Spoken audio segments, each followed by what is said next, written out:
Invited me. Distinguished senators, my name is Abdulrasheed Bawa. I'm the chairman of the Economic and Financial Crimes Commission, and I will allow the DFA to introduce himself before I continue. Yeah. My name is Muhammad Hamajoda. He's the Director of Finance.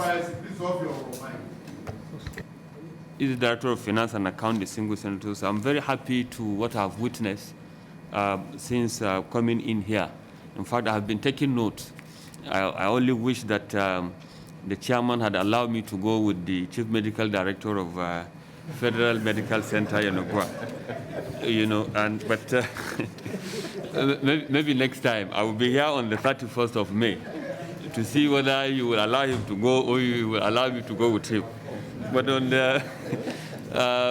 a serious mood, it is something that distinguished senators, I'm very happy to witness today, that we are working towards blocking the leakages.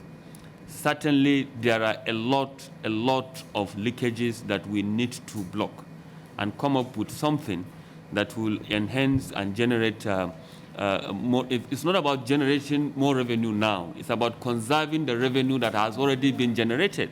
And that's a huge difference, and it's a huge problem. Just last week, I don't have to be saying this, I hope the press will not take it, we recovered over ₦1 billion from a civil servant. Just to tell you that the leakages are there. All of us that are in ₦1 billion sitting in an account, not properties, cash. Just to tell you the problem that we have. Leakages are there everywhere. From what you are saying, from the budget processes all through to the allocation of funds and to the award of contract. But God willing, we are working hard towards coming up with a lot of things that we work together with the National Assembly that will better our experience going forward. Distinguished senators, we have submitted our report based on your request. And on stamp duty, as you are aware, distinguished senators, we are fully funded by the federal government, and we are not a revenue generating agency. The only revenues that we generate are, of course, little contracts that we award, and the VAT withholding tax, court fines, on issues where court are fining our convict, and of course the 1% stamp duty. Some years back, we had situations whereby some guests at our EFCC academy, pay a little token to stay in our hostels, and all of such funds, were fully remitted back to the consolidated revenue funds. From the record that I have, based on the request, we have the deductions on 1% stamp duty, particularly on 2020. That is the record that I have. And that we have remitted about 14,776,000 on stamp duty. That is based on the 101 items that are here. While coming in here yesterday, I had a problem that I had to attend to some other important meetings at Federal Executive Council. I have to apologize for not being here. But I asked the Director of Accounts, regarding what happened to stamp duties of the previous years. And I was told by him that there were no deductions that were made in respect of that. What I will assure the committee is that I've already set in motion the possibility of us recovering that. We are going to recover all of that, and paid back to the coffers of government. Thank you very much. Thank you very much. Very distinguished colleague. We have listened to the FIRS chairman. EFCC. Sorry. Observation here. Yeah. Especially, is that thing on timer? Now, especially on your audited financial statement. Yes. And I want to say this, it is the same problem everywhere. For instance, in 2014, 2015, yes, there were provisions made by the commission. There were what? By the commission. Yes. Depreciation 654 million in 2014, 2013, 472 million. These are deductions made from government money. And it is expected that this provision is supposed to be paid in a separate account, which ordinarily, if you take 476.54 million, by now that 64 million should be paid either in a sinking fund account. Let's assume this is 2014, the asset is for 4 years. You now set this amount aside, 654, you can continue to reinvest it, so that at the end of the 4 years of the lifespan of that asset, you can go into that account, withdraw from it, and replace that asset. Yeah. That is the treatment. Okay. But the question I will ask, where is this money that have been deducted? 2014, in 2018 it was 125 million, and in 125 million. Another one in 2015 it was 495 million. So this money were deducted like that, and that money is supposed to be set aside. Like today while we are here, they just refer to us the account in which that money is. But for the benefit of preparation of this account, when you take this 495 out of the money, the balances there get reduced. Yes. And this 495 is a mere provision, yes, not a physical cash. And you are reducing that 495 from a physical cash. So the question is, where are all these provisions? Where are they? Okay, distinguished Chairman, as you are aware, even during your introduction, I've been on seat for less than 3 months. Yeah. And we are here prepared to talk about 1% stamp duty. Give us some time, we'll go back and check our records. Okay. And then we'll come back to you to let you know where those things are. Okay. Certainly there must be somewhere. Okay. Yes. And again, I want you to pay attention to that stamp duty. Chairman, please, I want you to please, because we noticed one thing. For the really other years, you said you have set a machinery in motion. All they need to do is to call meeting of all the contractors. The money is with them. It's not with EFCC. It's not that anybody is taking the money. All we need to tell them is that, come, we have approached the National Assembly. You need to pay. Once you don't pay, you will be deregistered as one of our contractors. So calculate, the DFA calculates each of their this thing and give them their own papers. Go and pay, go and pay. They will start paying immediately because nobody wants to lose a source of income. So that's one area I want you to please look at. And again, in terms of reduction made here, the rule is 1%, but what we have here is less than 1%. Okay. I want you to please look at it as well. And a document, have you given them a sample of that document? All the years that are involved, they are all less than 1%. So I want you to look into that and be sure that all the figure. And again, Chairman, when next you are coming, you have to sit with them maybe 1 or 2 days to look into all of these documents. So gray areas, you ask them questions to provide you answers. Yes, what?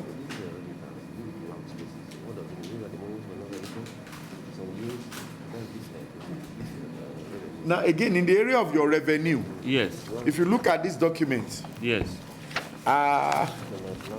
some are blank.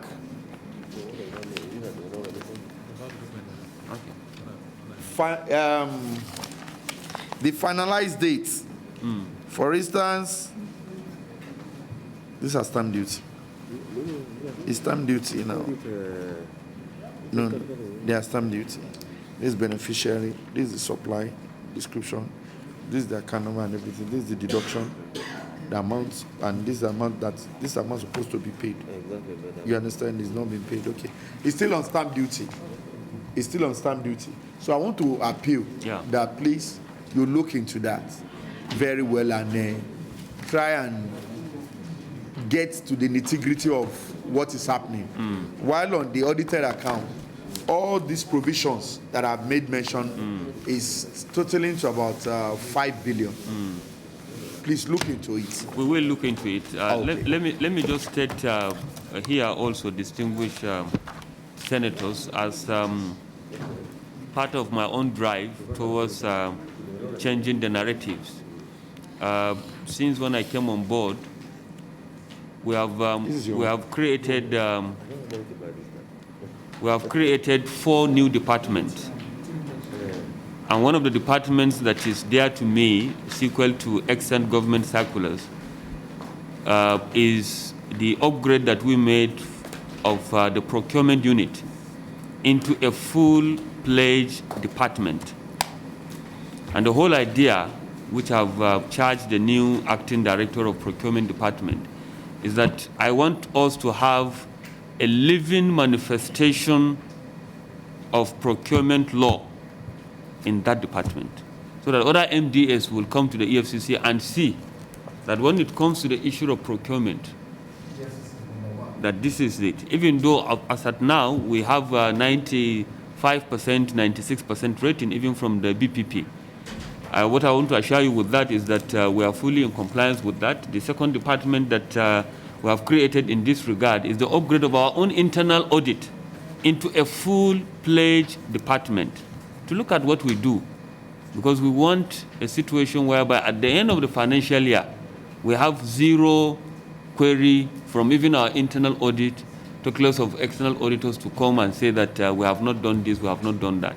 So I want to assure you that the narratives are going to change. They have already started changing, and we'll go back based on what you have requested for. I know that somewhere, the records are there, and we'll provide them. Thank you very much. Thank you. Chairman, distinguished colleagues, Chairman, on this withholding tax and VAT. No, withholding tax is a payment of advance payment of income tax. Yes. And from the document before us, from 2014 to 2018 or 2019, most of the items, most of the remittances not made, some of the huge amount relates to Julius Berger. And I believe if these contracts are awarded by EFCC, this amount has to be deducted at source and remitted to the relevant tax authority, that is the FRS. So, Mr. Chairman, I think you just resume, but nevertheless, the Director of Finance and Admin should go and look into this matter, because these are accredited, what do you call it, contractor to government of the Federation.